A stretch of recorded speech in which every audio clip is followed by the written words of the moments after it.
5 bells. Stand by all stations. Attention, all districts. A 5-alarm fire. 5 bells move in immediately. That's it. Let's roll. Let's go. Firefighters!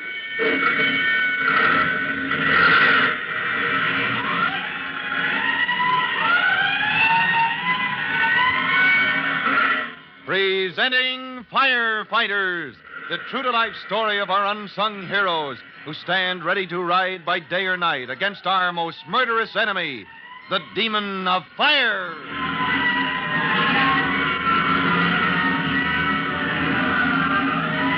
In just a moment, we'll join Chief Cody, Tim, and his fire buddy, Gonigal, at the furniture store fire at the edge of town. Now, you'll remember that Gonigal was just complaining about how dull the fire service can be at times without a fire, when the call bell tapped in a blaze that promises to relieve the monotony for everybody.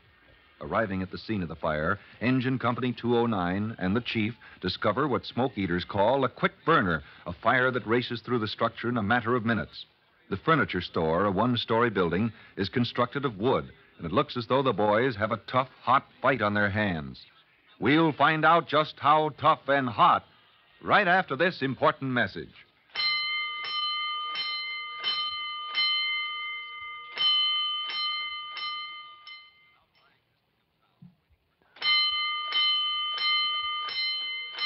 Let's go, firefighters. Let's go to the scene of the furniture showroom fire at the edge of town, where Chief Cody and the men of Engine Company 209 are battling one of the fiercest fires they've run into in a long time. Starting in the back end of the building, among stored furniture, the blaze, mixed with dense, acrid smoke, is sweeping through the wooden structure at a breathtaking speed. This is a tough combination, men. Smoke and flame. Keep low, all of you. Keep down to the floor. Where's Gonigal, sir? Over on your right a minute ago. Oh? Can't really see in this smoke. Gonigal. Yeah, here I am, Chief. How are you standing the smoke? Haven't got me yet, but... Gonigal? Yeah. What'd you say about the fire service being dull? Yeah. Remind me to keep my big mouth shut the next time, will you? You on the fog nozzle. Hit the ceiling, blanket it. Chief Cody! Who's calling me? It's Dooley, sir. Dooley Dinkins, the fire buff you talked to outside, right behind you. Dooley. What in blazes is he doing in here? Chief, I got something to tell you. Well, you shouldn't be in here, man. It's dangerous. Besides, it's breaking regulations. Oh, I know that, sir. But there's something outside. I'm sure you ought to know it. The fire. Come. I'll show you. What is it, man? I can't seem to breathe in this smoke. Get him out, Tim. Yes, sir. Get him out into the air. Right, sir. And I'd better take a look. Old Dooley doesn't fool about fire. Maybe there is something I ought to know about. Sensing that Dooley, the old friend of Engine Company 209, who always turns up at fires, may have something urgent to show him, the chief stumbles out of the smoke-choked building as Tim helps the old man into the open air. Outside, Dooley gasps for breath and then says... This fire.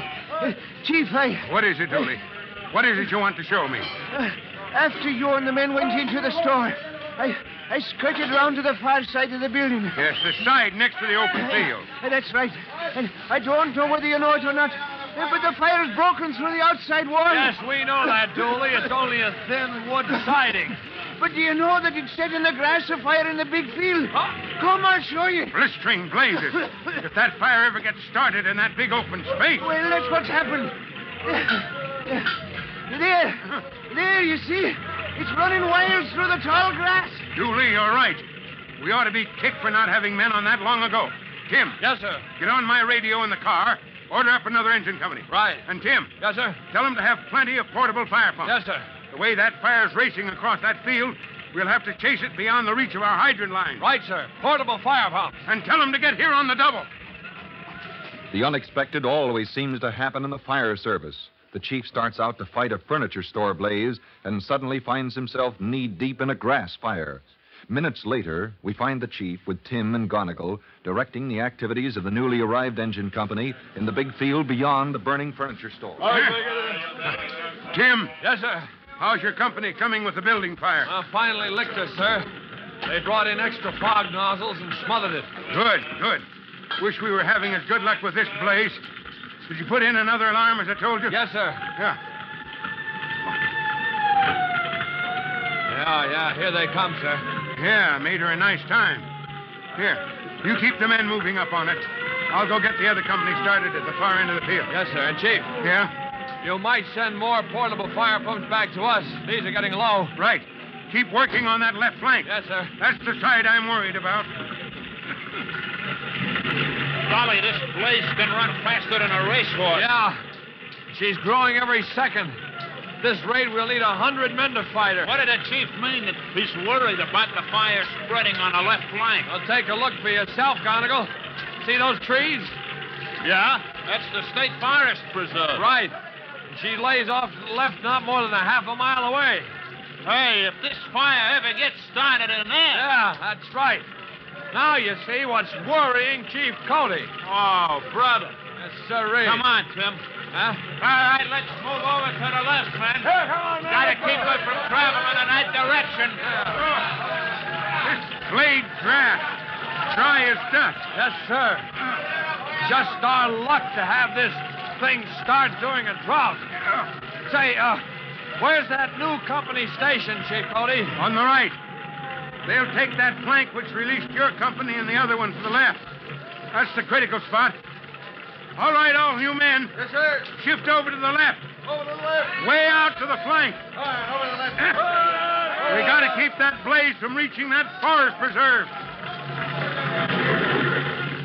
Battling against greater and greater odds, Chief Cody and his band of brave smoke eaters advance against the runaway grass fire. Long weeks of dry weather have made the rank overgrowth brittle and hungry for the flames that now spread faster than a man can walk. And then, in the midst of it all, another piece of bad luck strikes in the form of one of the firefighters' most dreaded enemies. Listen, you can hear it now. Yes, the wind, a friendly element to man on most occasions, but a demon when fire strikes. Chief, Yes, Tim. this wind, it's driving the fire straight toward the forest preserve. Yeah, straight for it. Of all the luck. But it only sprung up from the opposite direction. Yes, sir. Chief, my portable fire pump, she's dry. So are several others of the men. Yeah, I know. Our luck's running out all over. Yes, sir, but what are we going to do without water, Chief? You. We're going to keep on fighting the fire. Yeah, but with what? With shovels, Gonigal. Men, you on the fire line, listen to me. Yes, sir. Now, men, we've got a tough assignment here. We're far beyond our hydrant lines. And now our portable pumps are going dry. Now, on top of all that, we got a wind.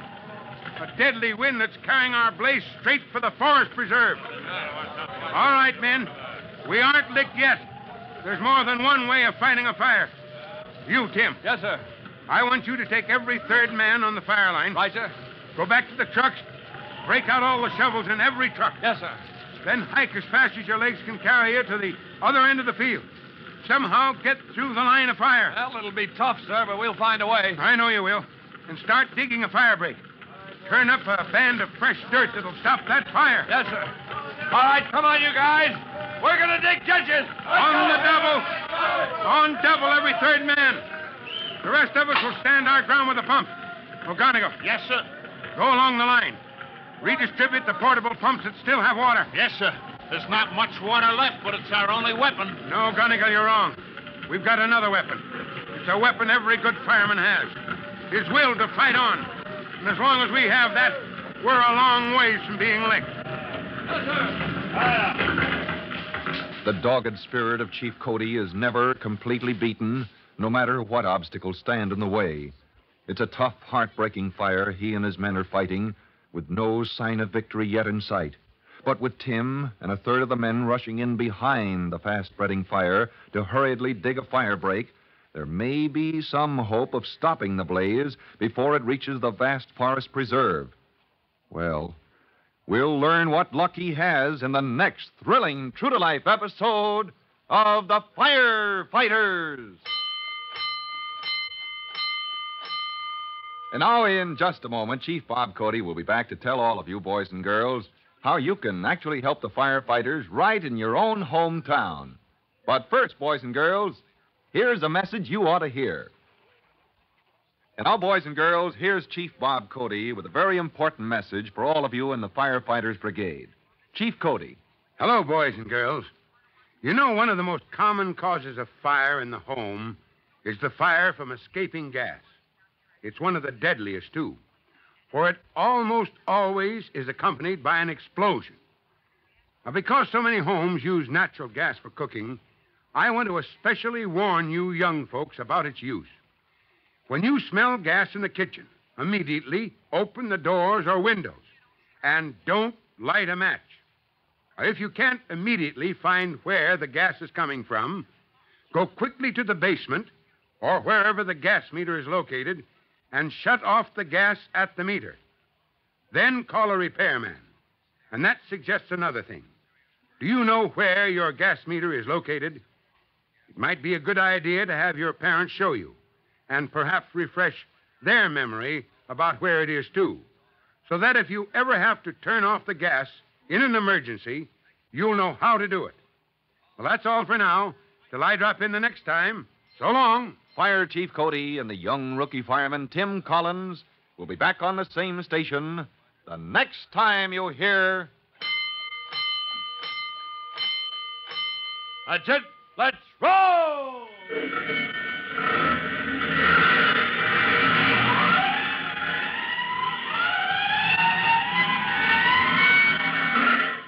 Let's go! Firefighters!